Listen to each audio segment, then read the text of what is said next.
That was there was 3 games that really stood out in my mind when I transferred here. The OU game was a good one.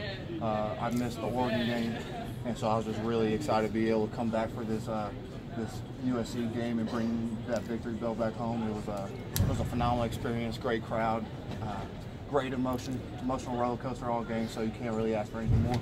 What was the procedure you had, and what was the timeline at that time? Okay, so I ended up almost 4 weeks on the day I had meniscus surgery on the same knee. It just ended up going in and taking out more cartilage. But the doc gave me a green light to come back as soon as I felt comfortable, and just so happened to be the best game of the year. Was there a timeline? Did you exceed your timeline, or? I mean, it's all comfort. Structurally, my knee's fantastic. The doctor did a great job going in there and smoothing out that cartilage and getting me ready to play. So it just came to when did I feel comfortable to go out there and play. Now, obviously, I didn't play all game. I played, I think it was 18 snaps, 17 snaps. So the fact that coach was able to get me in and rotate and get back into the speed of everything, there's no doubt I had a lot of mistakes, but I'm looking forward to get those corrected and moving on to Stanford. How did it feel, this rivalry, compared to, I don't know who Texas Tech's main rival was, it's like everybody, but how did this feel rivalry game-wise? Man, well, actually, I've never ended up beating a rival where I played. We had beat Texas. Patrick Mahomes had gone in and beat Texas in Texas.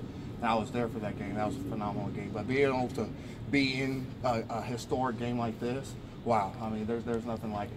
Was it getting pretty heated out there? Yeah. I mean, I wasn't in there a lot, but from what Jake and Chris was telling me, it's an emotional game for guys that are out here in California and grew up literally streets apart. So you could see the emotion rising and falling as the game went on. Were you there when the punch play happened? No, but I'm really proud of my buddy Chris. He really, I know when I was a freshman, I did get ejected, I guess a couple years ago. So the fact that Chris could keep his composure and really benefit the team that way, because that was a huge play for us. So I'm really proud of Chris for that. Did that inspire all of you guys? Basically, one of your teammates took a shot. Right. Yeah, I mean, it definitely did. I got hyped whenever Chris came up and told me. He goes, "Hey, man, I got punched in the chin." I was like, well, man, it's going to be one of those kind of games. So I think it really got him focused and it brought the aggressiveness out of him, which was really good to see. It seemed like discipline was kind of like a theme of the game. Like, you guys were very disciplined and reserved, because when USC was dancing on the field after the third quarter, you guys didn't get provoked by that. Right. Is that kind of become one of the qualities of this team? Oh, no doubt. Like that? No doubt. Coach Kelly is he's a real discipline-first guy. Really, this whole program from top to bottom, I think, is disciplined. Man, it's a one of a kind, and I think that discipline's creating a great foundation to go win a lot of games in the future. Seemed like you guys had a lot of pulling action on running plays against USC. Was that something you guys saw, like maybe a speed advantage toward the edge? Right. Well, you have to ask the coaches about that. They tell us what to run, and we go out there and do it. But we had a great scheme, obviously, with Josh Kelly getting 280-plus yards on the ground.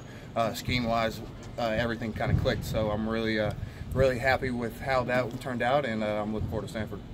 What have your teammates told you about Stanford? I know coming in, you saw USC rivalry kind of from afar, but what have they told you about the Stanford matchup? Right. Kind of what you heard earlier. Dre hasn't beat them, so obviously I've had a couple I guess games at Tech where we hadn't beat them, so I know the feeling of wanting to go out there and say, hey, you know, on this season I got them. So to be able to say they didn't sweep me my whole college career, that's a great feeling, and I know there's a rivalry.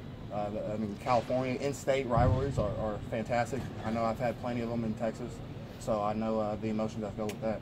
Are you going to petition for another year of eligibility? Yes, right now we have a waiver in with compliance. I don't know exactly all the details of it, but we have put a waiver in to see if I can get a 6th year, and yeah, we're waiting to hear back on that. You feel like the chances are pretty good? You have an idea? Yeah, from what compliance has told me, they say I have a strong case, but as you know, with the NCAA, you just never know. You mentioned Patrick Mahomes a little earlier, old college teammate. Did you get to see any of the highlights last night of that 54-51 game? Oh, wow. Well, which one? Yeah, they were phenomenal, but it was crazy. It really did feel like watching a Texas Tech game. So to see him doing that on the Monday night biggest stage in football in the Super Bowl, it was a great feeling to know that I played with that guy, and I fully expect him to do great things in the future. When you got surgery, did you know that you were going to be able to come back? Because I think on Twitter you said your season was going to be over. Right.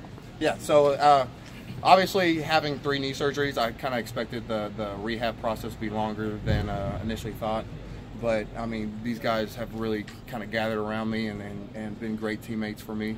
And so I thought, like, if I could produce for the team, it was worth it. It was 100% worth it to go out there and lay it on the line for these guys.